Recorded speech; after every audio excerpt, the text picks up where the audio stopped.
Yeah, last time we spoke was for the Dusk and Us album cycle. So I wanted to start things off by saying, how was the last decade?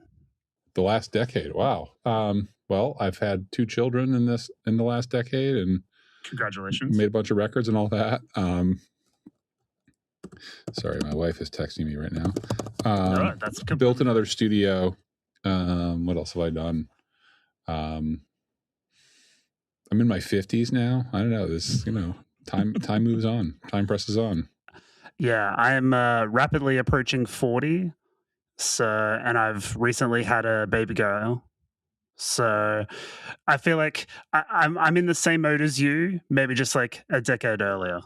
Yeah, time, it just keeps on ticking.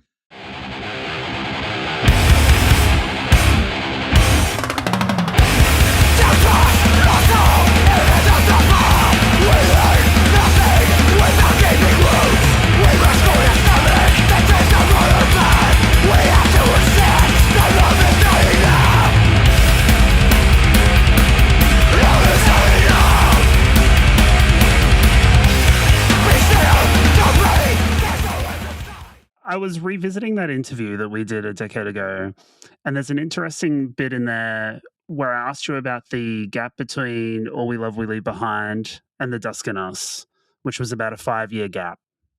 And the gap between the new record and Dusk and Us is about the same, or maybe even twice. So I wanted to kind of ask, when did that inspiration strike? Well, it's a spectrum, like we're a band and we do what bands do, and bands make records and bands go on tour. And so that's stuff that we're always thinking about. We're also we're not going to put out some music that we're not excited about. So, we just kind of collect musical ideas and work on them together when we have the inspiration. And, when we get to the point where we feel like we have enough there to start thinking about making a record, then we start planning for when we're going to do that. And that planning is usually what gives us like the last kick in the ass we need to finish up whatever we've been working on. And then, invariably, like once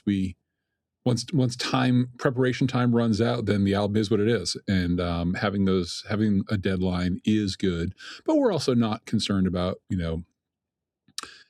putting out an album every 18 months or something, the way that, the album cycle situation used to be. As you get older, like the speed of life changes. And, it's actually, the Dusk and Us was 2017, so, Yeah. that's 9 years, and 9 years is like a lot of bands will form and cycle through 5 or 10 members and put out 3 albums and an EP and break up in that 9-year span. Yeah, and 100%. And so time just changes different, changes as you get older. And we really do savor and enjoy the time that we have together. But we're like Converge, when we were starting, we used to practice like 5 days a week. Oh, wow. The way in which the pace at which things move and develop when you're doing that, when you're a teenager and when you can practice 5 days a week, is much different than, when you have a family and, you don't all live in the same place. And, and all those sorts of things, but we do still really enjoy the time we spend together. And I'm thankful that we have the chance to make music together still. Yeah. It's funny because we're talking about time and its ceaseless kind of march. If you have less time together as a collective than you used to, do you find that you appreciate that time more? Is it more precious to you? It is. We certainly appreciate it more. Also, like, I want to make sure that if we are getting together to write, that I show up prepared. And because I know that we only have X amount of time available to spend together, so I better have something to do while we're there. Because like the absolute worst thing for a writing session is when everyone's just like sitting around staring at their toes, hoping that some inspiration is going to strike. And so, it's good to come in. It's good. I try to be strategic about how much I bring in to the other guys. Like, I know that if I bring in a song that's like really finished, then there's not a lot of space for the other folks to contribute. And if I bring in a Yeah. song that's like really unfinished, then then it can be kind of aimless at practice, or Mm, there can be it could feel like too rushed trying to finish it. yeah. And so trying to like be strategic about bringing an idea in when it's ready to be worked on is something that I think about. But yeah, I always try to show up prepared.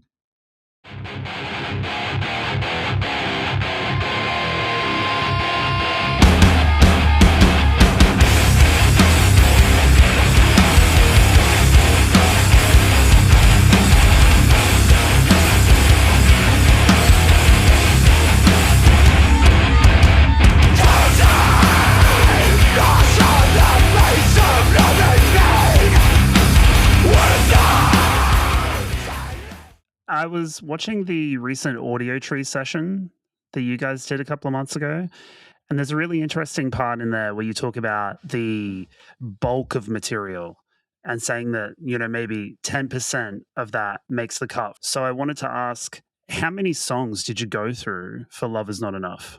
Oh, I don't know. I would say there's much more than 10% makes it through. Okay. I'm not sure where that number comes from, but I mean, I, I think. Oh, we know what I think I probably said is the more you create, the better your odds are. Yes. Yeah. Yeah. Yeah.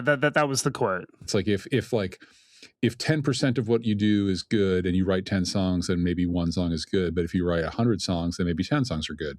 That Yeah. was just That's sort of an exactly right. arbitrary number. But, the idea being that like the people that are really prolific are, or really, or the people who write a lot of great songs they're not necessarily better songwriters than anybody else. They just do it more. Yeah. Um, so I think it's important to like always be like flexing that songwriting muscle, and we do that Mm, together. In terms of like how much scrap we had for the album, there's like dozens of riffs that didn't end up making it into songs, and not that because they're not necessarily good riffs or whatever, but for whatever reason they just didn't, um, become the thing that the song needed. And we're pretty good at like figuring out what that stuff is, and then we'll like leaving it behind, and not developing the stuff that's not going to make it. There was another interesting bit there where you talk about songwriting, or treating songwriting rather, as kind of like a trade, and being able to like put in the work and the consistency, but also leaving room for the spontaneous, the unique, the exciting. So I wanted to kind of ask you, like, what's the frame of mind rather than say like the work you do at God City with other bands and records? Well, I mean, they are kind of the same in a way, and they scratch the same itch for me, like as a Mhm. creator. Like I mean, if Converge broke up, like I'd be pretty happy just recording other people. Like I get a lot of opportunities to be creative in my job, and I like that. Um, I have done it enough in my life now that I'm not as precious about the ideas as I once was. Like Sure. if I have an idea, I'll make a suggestion. If it resonates with the people in the room, great. If it doesn't, that's fine. We can move on. When it comes to Converge, like I'm maybe a little bit more. I'll fight for my ideas a little bit more if I really Yeah. feel like if it's the thing to do. Um, but it kind of scratches the same itch. It's just like when it's Converge, it's all a little bit more personal, a little bit more intense. Like I mean, I put a lot of effort into everything I do, but with Converge, like I'm more likely to lose sleep over it than I am with like my other clients. But like Sure. the reason why I am a recording engineer, producer type person is because I was doing this stuff for my band and was dissatisfied with how things were working for me. Yeah. Um, in the recording world, like as just the musician, and I wanted to take a more active role in that, and so I understand like what it's like to like the level of like obsession, the level of detail that people Mm. want paid to their music when they're recording a record. So it's really important for me to honor that because I want to be the thing for them that I would want someone else to be for me. This might be a little bit more of a philosophical question, but there was some recent kind of online discourse about mastery And I can't remember who said it. It's probably some kind of like work guru or something. But that true mastery takes about 10,000 hours of work. I would say that you've definitely qualified with that amount. Would you consider yourself a master of your craft? A master of the trade? That axiom's been around for a long time. I think that the mastery thing really varies a lot depending on what it is. I mean, I've put in my 10,000 hours probably 10 times over at this point. Absolutely. I don't know, maybe like if I was a plumber, maybe I wouldn't feel imposter syndrome, but as like an artist, Wow, that's crazy to me. yeah, I mean, like I don't think I'd ever. Maybe I'm a master. I might think of myself as a master of a few little things here and there, but like I think I'm more of a like I'm always on a journey to learn more and to be better and to morph. And if I'm not progressing, I'm at least and I'm not like evolving towards something. At least I'm Yes. morphing in a way that is interesting and new.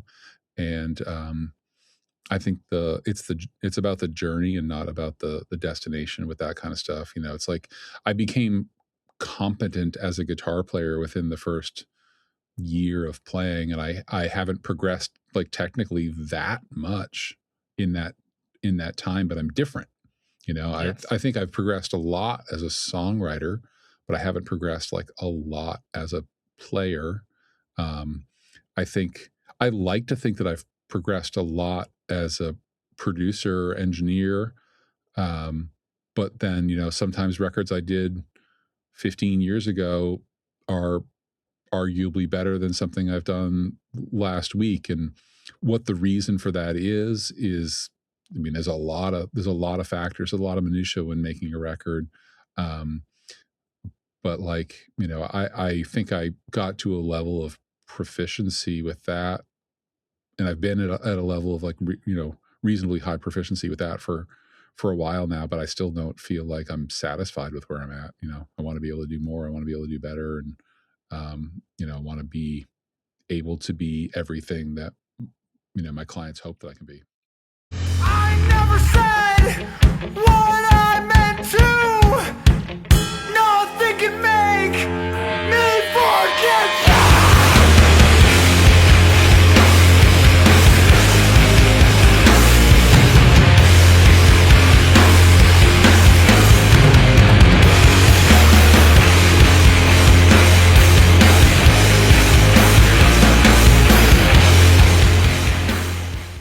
In the Audiotree session, you talk about wanting to find that like magic moment of inspiration. And in our previous chat, you talked about the difference between being spontaneous versus sounding spontaneous. So, talk to me about that. When you're working through this material, when you have these collaborative sessions with the rest of the band, what does it feel like when you find that magic moment and you're like, oh, this is something good? This is a path we need to follow. I mean, that's what I live for. You know, I'm much more interested in finding those moments in writing and recording than I am in playing live. Like, I mean, I love playing live too, but those the moments where something new is created that wasn't there before is the most exciting to me. Yeah. I think there's a there's a bit of a pitfall that can happen with moments that feel magical the first time that you know aren't sustained repeatedly each time you play the song or each time you hear the song. You know, there's like an initial excitement that's there, and like it can be deceptive because maybe that initial excitement is like just a taste about what something could be and not really, you're not there yet. And you still have to find the perfect thing, and to know when good enough, when it's right versus when it's like still needs some work. That's a big part of what I do, like sort of identifying the difference between those two things. We're coming to the end of our slot here. So I want to wrap up by saying that the new record to me feels like a return to more youthful aggression of Converge. And at the start of our chat, you mentioned being in your 50s. So, like, how do you still tap into that catharsis, that rawness, that aggression? Well, I mean, I guess I don't know anything else. It's what I do. It's what we do as a band. And it's the community that we're in, and we're still excited about new bands and going to shows and feeling that live energy and stuff. So that's all there. It's inspirational to us. I think that keeps us young. And there wasn't like a conscious effort to be a more youthful version of ourselves, but certainly like this is a wild hardcore record in comparison to like the Blood Moon project, and both of those things are near and dear to our hearts, and we're thankful that we have an opportunity to do both of those things. And so it's fun to just kind of like cut loose on a record like this for this period of time.